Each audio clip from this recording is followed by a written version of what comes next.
This video covers Part 1 of Section 5.4, Values of the Trigonometric Functions. We'll start with the definition of reference angle. Let theta be a non-quadrantal angle in standard position. Non-quadrantal just means it's not on the x-axis and it's not on the y-axis. It's not a 90 degree, 180, 270. In standard position, of course, we know means that the initial side of the angle is on the positive x-axis with the vertex at the origin. The reference angle for theta is the acute angle, theta r, that the terminal side of theta makes with the x-axis. So, theta r is an acute angle, it has to be less than 90 degrees, and its terminal side has to be on the x-axis. So for the first example here, we're in quadrant 1. Theta itself is an acute angle, and theta r is the same because that angle makes, the angle it makes with the x-axis would be the same as theta. But how could that be different? Well, let's look at our theta now going into quadrant 2. So now, theta r has to be an acute angle, so they're not going to be the same. So theta r is this angle that is made with its terminal side on the x-axis. So this angle and this angle, this is the reference angle for theta, and we call it theta r. Here's an example with our theta being in quadrant 3. Now we're going backwards up to make our acute angle because again it has to have a terminal side with the x-axis. So now here's our theta r. And then finally we have an example in quadrant 4 where theta goes all the way around to quadrant 4, and then our reference angle is actually the difference between theta and 360 degrees. So let's look at some examples. Find the reference angle theta r if theta has the given measure. In A, theta is 290 degrees. Well, what quadrant would that be in? You can imagine starting your angle initial side here and going all the way around. This, of course, is 270, so we're somewhere right here, right? So this would be our theta angle. So the reference angle theta r is going to be this angle. And what's the measure of that angle? Well, it's 360 minus 290, right? Or 70 degrees. This was like example D up there, the diagram D. Okay, what happens if we have a negative measure? Theta is negative 185 degrees. What is theta r? So that means we start on the x-axis, positive x-axis, but we go clockwise 185 degrees. So here's theta. So remember, what is the theta? Our reference angle has its terminal side on the x-axis. So if this is theta, then theta r is this small little sliver right here. And how many degrees is that? Well, it's 185 minus our 180, so it is 5 degrees. That little sliver right there is just 5 degrees. What about theta being 400 degrees? Let's see what that looks like. Of course, that's more than one revolution. Where do we end up after going 360 degrees? 360 plus another 40, so we're right here. But again, what is our reference angle? It's the acute angle that makes its terminal side on the x-axis. So it's that dimension right here. So that's the 400, right, minus the 360. 400 minus 360, or 40. 40 degrees is our reference angle here. All right, D takes us into radians. 7 pi over 4 radians. So that's probably less familiar to us, and we're going to have to start visualizing where that could be. But we know we start at 0 radians. We know we go, if we go 180 degrees, that's how many radians? Pi, right? So that's 4 pi over 4, if you will, with me. 4 pi over 4, do you agree? That's the same as pi. One way to look at it. So we're clearly not to 7 pi over 4.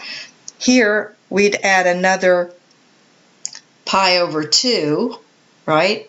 So pi over 2 is the same as 2 pi over 4.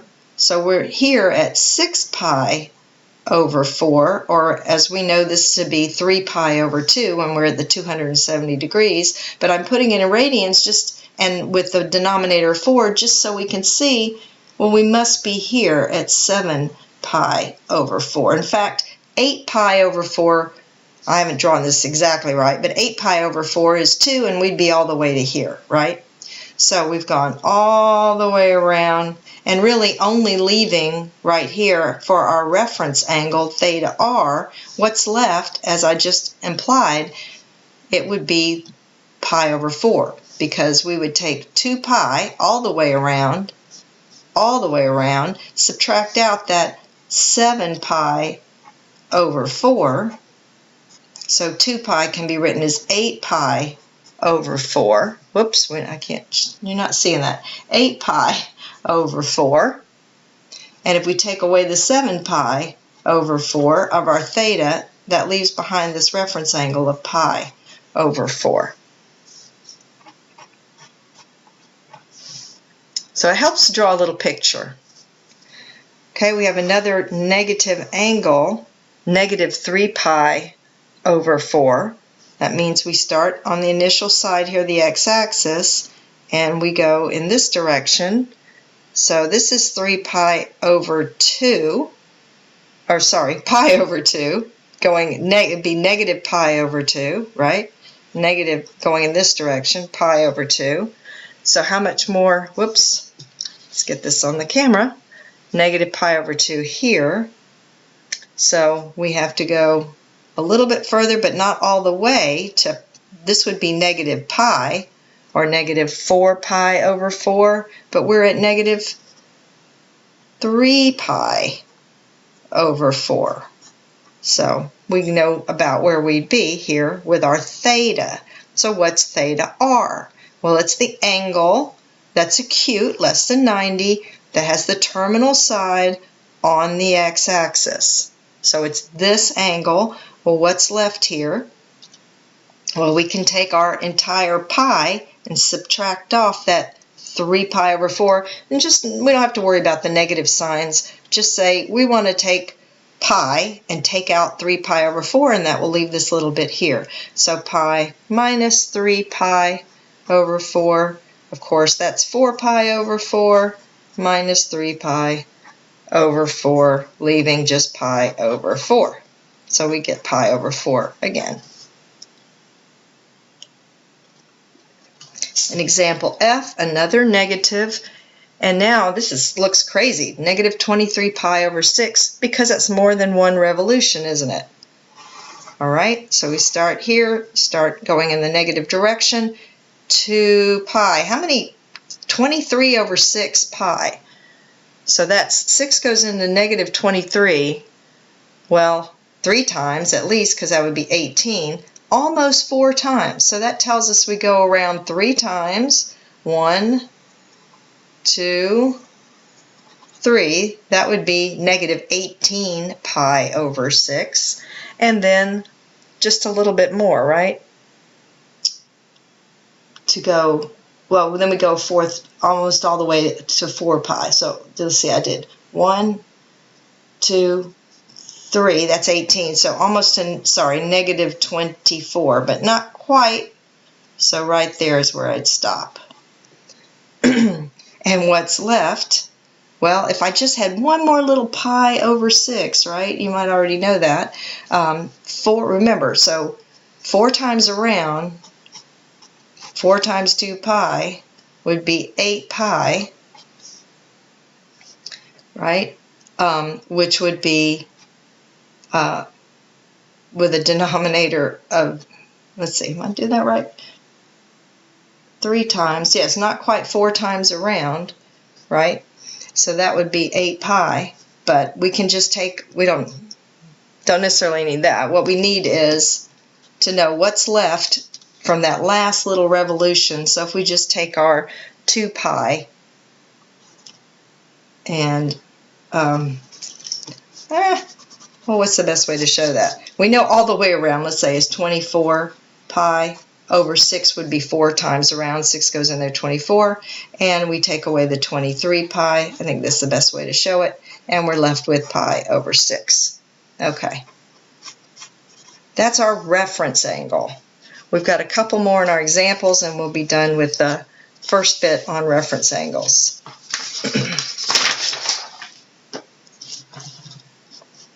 Okay. What if theta is just 6? What does that mean?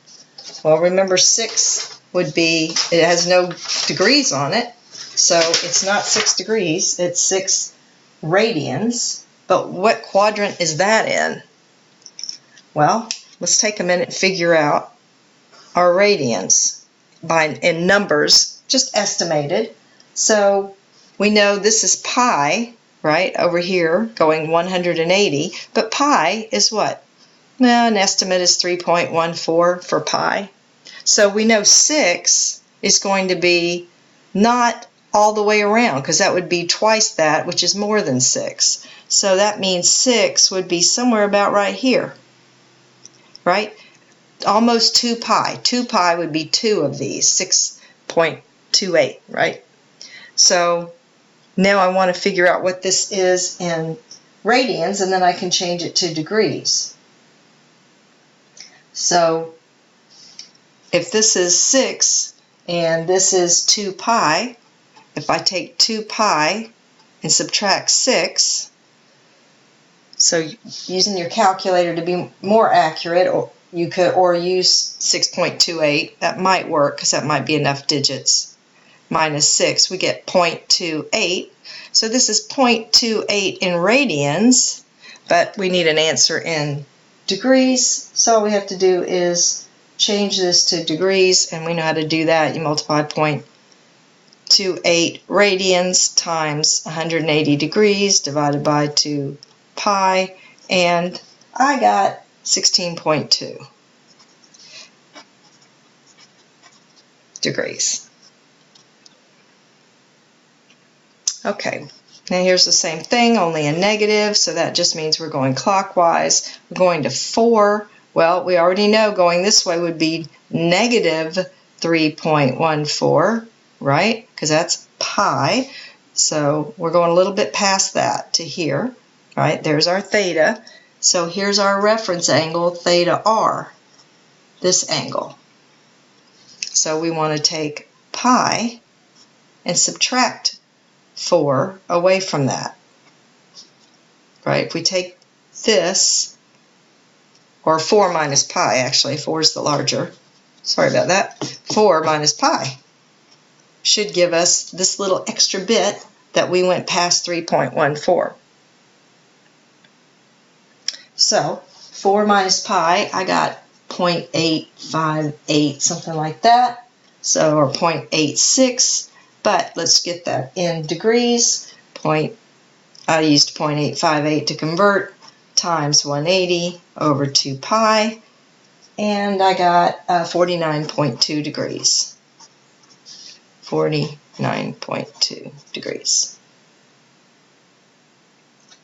Okay, a couple more. 4.5. Well, that's very similar to the last one, only it's a positive. So now we're going counterclockwise, but we know we're going to here. Because remember, this was 3.14, and we're just going 4.5. That's not going to be all the way down here. That'd be plus another pi over 2. So we're about right here. And so if we take 4.5, subtract off pi, that'll give us this reference angle right here. And I got for that 1.36, 1.36, 1.36, and converting that, 1.36 times 180 over pi. Did I put 2 pi up here? You must have thought I was crazy. Okay, let's fix those. My numbers are right. My calculations are right. It's just talking and writing at the same time. Let's get those corrections. All right. You knew I was going to fix that, I hope. All right, and we get 77.8 degrees equals 77.8 degrees. Last one, theta equals 80, not degrees, 80 pi. So where would that be? 80 pi. Not 80 pi, 80. So one time around is, what did we say, 2 pi, and if we let pi be 3.14, that's 6.28. So we've gone around, so now we need to know how many times. So I'll leave this one for you. 80 divided by 6.28 will give you how many times around plus how much extra. And then you can see if you can figure out the what's left, where your reference angle is. And we can maybe check this one in class. That'll be the end of part 1.